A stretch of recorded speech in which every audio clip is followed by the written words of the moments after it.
Hello friends, आज की इस वीडियो में हम लोग सीखेंगे सी प्लस प्लस लैंग्वेज के अंदर ब्रेक स्टेटमेंट का इस्तेमाल। बेसिकली देखिए, ब्रेक स्टेटमेंट जो है ना वो एक तरह का जंप स्टेटमेंट है। इसके अलावा और भी जंप स्टेटमेंट्स हैं सी प्लस प्लस लैंग्वेज में, जैसे कंटिन्यू है, गो टू है, रिटर्न है। तो उन जंप स्टेटमेंट्स में ब्रेक भी एक जंप स्टेटमेंट है। इसको जंप स्टेटमेंट इसलिए कहा जाता है क्योंकि इसके इस्तेमाल से आप कंट्रोल को कोड के किसी एक सेक्शन से किसी दूसरे सेक्शन में भेज सकते हो, लेकिन कुछ रेस्ट्रिक्शन है। ब्रेक का इस्तेमाल या तो आप स्विच केस के अंदर करते हो या फिर किसी भी टाइप के लूप के अंदर करते हो, जैसे फॉर हो गया, व्हाइल हो गया या डू व्हाइल हो गया। तो सबसे पहले हम लोग ब्रेक स्टेटमेंट का एक बेसिक इस्तेमाल सीखते हैं स्विच केस के अंदर। ठीक है, तो आइए बिना समय गवाए हम लोग चलते हैं सी प्लस प्लस के स्क्रीन पे। मैंने सपोज एक वेरिएबल लिया नम और यूजर को मैंने एक मैसेज दे दिया कि please inter any integer. Okay, और सील करके जो भी इनपुट है ना वो मैंने नम में रख दिया। अब मुझे कहा गया कि भाई ऐसा है, आप चेक करके बताओ नम के वैल्यू को। अगर वो 1 है, देखो केस 1, इसका मतलब हुआ कि अगर नम का वैल्यू 1 है, मैं साइड में इफ वाला भी चीज लिखता जा रहा हूं, ठीक है, और ताकि लॉजिकली ये क्लियर है कि हाँ भाई ये काम तो इफ से भी हम लोग कर ही लेते थे। तो आपने यहां लिख दिया 1 और देखो यहां ब्रेक नहीं लगाया। अब देखना इससे क्या प्रॉब्लम होता है। अगर केस 2 मतलब क्या हुआ कि अगर नम का वैल्यू क्या हो जाए भाई 2 अगर हो तो आप प्रिंट करो 2। ठीक है, इस ढंग से ना जाने आप कितना केस आप लिख सकते हो। चलो कुछ केस तो मैं लिख ही देता हूं कि सपोज अगर 3 हो, इसका मतलब हो गया कि अगर नम का वैल्यू 3 है तो आप मैसेज में डाल देते हो 3। एक समय के बाद आपको रुकना ही होगा। ठीक है, अभी समझना नहीं तो डिफॉल्ट स्विच केस पे मैंने वीडियो बनाया है ऑलरेडी। अगर आप लोगों को उसके बारे में डिटेल्स जानना है तो स्विच केस वाला वीडियो सी प्लस प्लस के प्लेलिस्ट में देख लो। यहां आप लिख देते हो बाय बाय। ठीक है, अब समझना, यहां ना तो केस 1 में आपने ब्रेक लगाया है, ना तो केस 2 में आपने ब्रेक लगाया है, ना ही केस 3 में लगाया है। डिफॉल्ट में भी आपने नहीं लगाया है। चलो डिफॉल्ट तो लास्ट स्टेटमेंट है, स्विच का लास्ट केस है, तो इसमें ब्रेक लगाएं या नहीं लगाएं कोई फर्क नहीं पड़ता है। लेकिन अभी आप समझना, बहुत बारीकी से समझना इस चीज को। अभी मैं इसे एग्जीक्यूट कराता हूं। सपोज कि आप अगर 1 डालते हो तो आप क्या एक्सपेक्ट कर रहे होगे कि भाई केस 1 में 1 लिखा हुआ है, 1 आना चाहिए। लेकिन देखो जैसे आप 1 डाल के इंटर प्रेस करते हो तो 1 भी आया, 2 भी आया, 3 भी आया, बाय बाय भी आया। क्यों, समझना इसको। जब मैंने यहाँ इनपुट में 1 डाला ना, स्विच नम हुआ, केस 1 तो चलो केस 1 में आएगा ही, चूंकि नम का वैल्यू 1 है। तो सी आउट ये के वजह से 1 इसने मैसेज दे दिया। लेकिन चूंकि इसको यहां ब्रेक नहीं मिला तो ये 2 में भी चला गया, 2 को प्रिंट करके 3 में भी चला गया, चूंकि 2 में भी इसको ब्रेक नहीं मिला है। 3 में भी चला गया, 3 भी प्रिंट हुआ और वहां भी चला गया, बाय बाय मतलब डिफॉल्ट में भी और बाय बाय भी प्रिंट हो गया।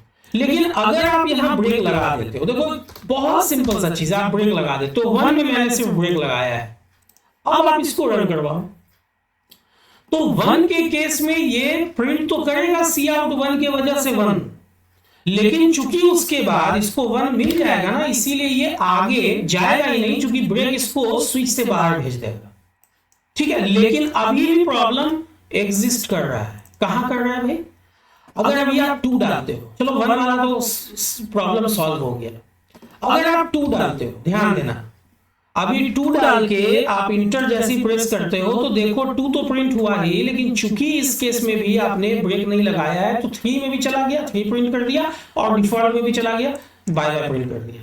तो इससे क्या समझ में आया कि आपको हर केस के बाद ब्रेक लगाना चाहिए, नहीं तो अगले केस में वो चला जाता है।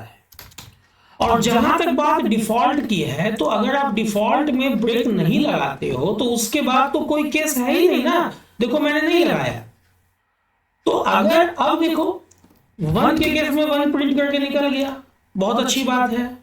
फिर से रन कराओ, 2 के केस में भी 2 प्रिंट करके निकल गया, चूंकि केस 2 वाले में भी मैंने ब्रेक लगा दिया है। सिमिलरली 3 के केस में भी देखो 3 प्रिंट करके ये निकल जा रहा है। और इसके अलावा कोई भी वैल्यू में डाल रहा हूं ना तो बाय बाय प्रिंट करके निकल जा रहा है। अब बाय बाय यहां डिफॉल्ट के आगे तो कुछ लिखा हुआ है नहीं, बिना ब्रेक लगाए काम चल जाता है। लेकिन सपोज आपका मन ही हो जाए कि नहीं मुझे वहां ब्रेक लगाना है, आप लगा लो ना, क्या फर्क पड़ता है, कोई दिक्कत नहीं है। ऐसा कोई रेस्ट्रिक्शन नहीं है कि आपको वहां पे यूज करना ही। चलो मैंने 120 डाला तो भी देखो बाय बाय आया वहां पे ब्रेक लगा हुआ है तो भी निकलना था, और नहीं भी लगा हुआ था आगे से तो कुछ मिलना था ही नहीं। तो इस तरह से आप लोगों ने अभी सीखा कि कैसे आप स्विच केस में ब्रेक का इस्तेमाल करते हो और क्यों ये नेसेसरी होता है। नहीं डालोगे अगर स्विच केस में ना ब्रेक तो वो आगे वाले केस में चला जाएगा। चलो अब सीखते हैं किसी भी लूप में आप कैसे इसको यूज करते हो। तो इसके लिए सबसे पहले हम लोग फॉर लूप में ब्रेक लगाना सीखते हैं। बहुत ध्यान से समझिएगा। मैंने यहां एक वेरिएबल लिया int I, जिसमें मैंने रखा 1 और 4। अब देखो पहले मैंने इनिशियलाइज किया हुआ है तो यहां पे मैं सेमीकोलन देके निकल सकता हूं। 4 का वीडियो मैंने जो बनाया है उसमें मैंने ये सब चीज डिस्कस कर दिया है, सारे सिंटैक्स को मैंने डिस्कस किया है। अगर आप लोगों ने वीडियो नहीं देखा है तो उसको जाकर देख ले, वहां से कंप्लीट इंफॉर्मेशन फॉर लूप के बारे में मिल जाएगा। बहुत सारा एग्जांपल मैंने वहां पे दिया है। अब देखो बेसिकली ये लूप 1 to 10 चल रहा है। अगर हम लोग अभी ELDL करके I का वैल्यू प्रिंट कराएं तो आप पाओगे एग्जीक्यूट कराने पे कि ये 1 to 10 प्रिंट कर दे रहा है। लेकिन आपको कहा जाता है, अभी पहले आउटपुट देख लो, देखो 1 to 10 प्रिंट हो रहा है। लेकिन आपको कहा जाता है कि भाई आप ऐसा करो ना, अगर I का वैल्यू 5 प्रिंट हो जाए तो आप बाहर निकाल दो लूप से। तो मैं यहां लिखता हूं कि अगर I का वैल्यू 5 हो जाए तो भाई ब्रेक लगा दो।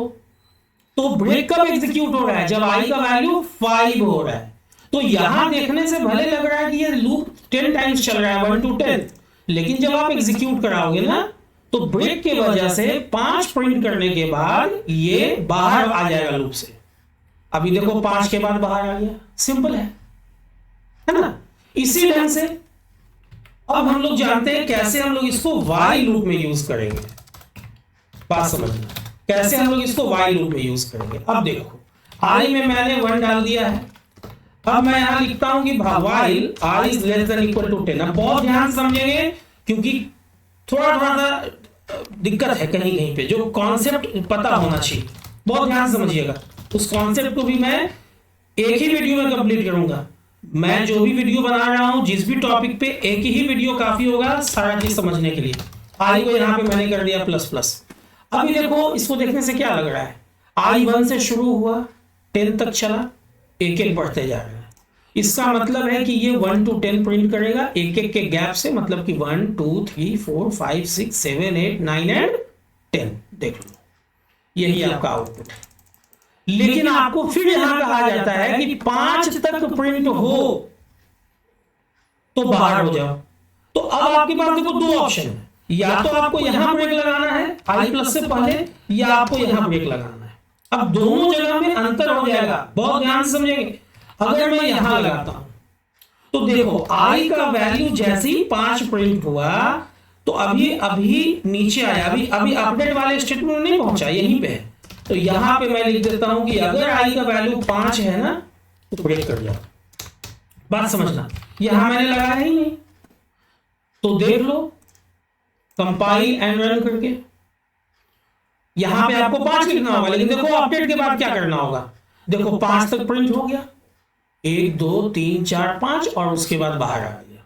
लेकिन अगर यही चीज आपको I प्लस प्लस के बाद लिखना हो तो देखो I का वैल्यू 5 प्रिंट हुआ, लेकिन चूंकि अपडेशन के बाद आप लिख रहे हो, ये क्या है भाई, ये है आपका अपडेट स्टेटमेंट। नहीं तो अपडेट स्टेटमेंट I के वैल्यू को क्या कर दे रहा है, प्लस प्लस कर दे रहा है। तो I इसके वजह से क्या हो जा रहा है, I हो जा रहा है 6। तो आपको यहां 5 की जगह 6 लिखना होगा। देख लो यहां पे अक्सर लोग गलती करते हैं, यहां पे 5 ही छोड़ देते हैं। अब 5 छोड़ने से पता है क्या होता है, 4 तक ही प्रिंट होता है। मैं दिखाऊंगा इसको भी। देख लो यहाँ पे 1 to 5 आ रहा है, क्योंकि यहां मैंने 6 लिखा है तो भैया अपडेट होने के बाद 6 हुआ। लेकिन अगर मैं यहाँ पे 5 लिख दूं, अब समझो होगा क्या, जब i का वैल्यू 4 प्रिंट होगा ना, तो उस केस में ये i प्लस प्लस होके 5 हो जाएगा और तभी ब्रेक हो जाएगा। तो आप सोच रहे होगे कि भाई मैंने तो कोड सही लिखा, 1 to 5 प्रिंट होगा, लेकिन एक्चुअली 1 to 4 ही प्रिंट होके चला आया। तो ये कॉमन मिस्टेक है जो स्टूडेंट्स अक्सर करते हैं। देखो, इसीलिए मैंने कहा कि थोड़ा सा रुक के इस चीज को भी समझ लिया जाए, ठीक है। अब इसी कॉन्सेप्ट को, मतलब कि ब्रेक वाले कॉन्सेप्ट को ही हम लोग डू व्हाइल लूप में यूज करते हैं, जो कि अपने आप में एक तरह का एग्जिट लेवल लूप। पहले तो मैं बेसिक एक लूप लगा लेता हूं। आई में मैंने 1 रखा और उसके बाद मैंने यहां लिखा सी आउट ENDL आई का वैल्यू, ओके, और आई को कर दिया प्लस प्लस, और नीचे मैंने लगाया while i is less than equal to 10। 10 जो आप 100 कर दो, आपकी मर्जी है ना भाई, आप जहां तक लूप चलाना चाहते हो। अभी 20 तक आपने लूप चलाया है तो ये 1 to 20 प्रिंट कर देगा। बहुत कॉमन सा चीज है। अभी आप देखो इसको ध्यान से, आउटपुट देखो 1 से 18 आ रहा है, थोड़ा स्क्रॉल डाउन करो, देखो 19 भी है, 20 भी है ना। लेकिन आपको कहा जाता है कि भाई 10 पे ही रोक देना। फिर वही बात आती है, आप यहां भी लगा सकते हो और आप यहां भी लगा सकते हो जो वाई में था। तो अगर यहां लगाते हो और आपको कहा गया कि भैया 10 तक ही प्रिंट करना, तो 10 प्रिंट करने के ठीक बाद आप लगा रहे हो अपडेट स्टेटमेंट के पहले, तो आप यहां लिखते हो कि अगर i का वैल्यू 10 है तो ब्रेक कर जाओ। आपने यहां नहीं लगाया है, चलो वहां पे मैंने कमेंट लाइन बना के ही छोड़ दिया है। अब देखो जैसे ही i का वैल्यू 10 होगा, वो प्रिंट हो चुका होगा, तो देखो यहां पे ब्रेक की वजह से बाहर आ गया। देख लो 1 to 10, सिंपल है। यही चीज अगर आप यहां नहीं लगाते हो, i प्लस प्लस जो कि एक तरह से क्या है भाई, अपडेट स्टेटमेंट है। STMT में लिख देता हूं इस बार, अपडेट स्टेटमेंट है। इसके बाद लगाते हो तो अपडेट स्टेटमेंट ने क्या किया होगा, i का वैल्यू 1 से बढ़ा दिया होगा, क्योंकि i प्लस प्लस है ना, इसलिए तो यहां 11 ही लिखना होगा आपको। नहीं तो अगर आप 10 लिख दोगे तो 9 तक प्रिंट हो जाएगा। तो अब जब आप इसको एग्जीक्यूट कराते हो तो देखो यहां पे आपका 1 to 10 ही आ रहा है ना। यहां पे भी लोग वही मिस्टेक करते हैं कि भाई यहां पे लगा देते हैं 10, तो होता ये है ना कि 9 तक ही प्रिंट होता है और अपडेट स्टेटमेंट उसको 10 कर देता है और 10 से बाहर निकल जाता है। तो आप एक्सपेक्ट कर रहे होते हो कि 1 to 10 प्रिंट होगा, लेकिन प्रिंट तो यहां 1 to 9 होता है। देख लो, ये देखो आपको। तो जो मिस्टेक आप लोग वाइल में कर सकते हो, वही मिस्टेक आप लोग डू वाइल में भी कर सकते हो। तो इस चीज को आप लोग बहुत ध्यान से कोड लिखने के समय दिमाग में रखना। तो उम्मीद करता हूं कि अब आप लोग बहुत आसानी से C++ लैंग्वेज में ब्रेक स्टेटमेंट को स्विच केस में भी और तीनों टाइप के लूपिंग स्टेटमेंट में, फॉर में, वाइल में और डू वाइल में यूज कर सकोगे। उम्मीद करता हूं ब्रेक स्टेटमेंट का कॉन्सेप्ट क्लियर हो गया होगा। ये भी उम्मीद करता हूं कि वीडियो आप लोगों को पसंद आई होगी। अगर वीडियो पसंद आई हो तो वीडियो को लाइक और शेयर करना ना भूलें, और इस ढंग के वीडियो में अगर इंटरेस्ट रखते हैं तो चैनल को सब्सक्राइब कर दें, बेल बटन को बिल्कुल हिट करें, ताकि जो भी वीडियो मैं पब्लिश करूं, अपलोड करूं, उसका नोटिफिकेशन आप लोगों तक पहुंचे और जिस वजह से वीडियो मिस ना हो। वीडियो के अंत तक बने रहने के लिए आप लोगों का बहुत बहुत शुक्रिया, धन्यवाद। Thanks a lot.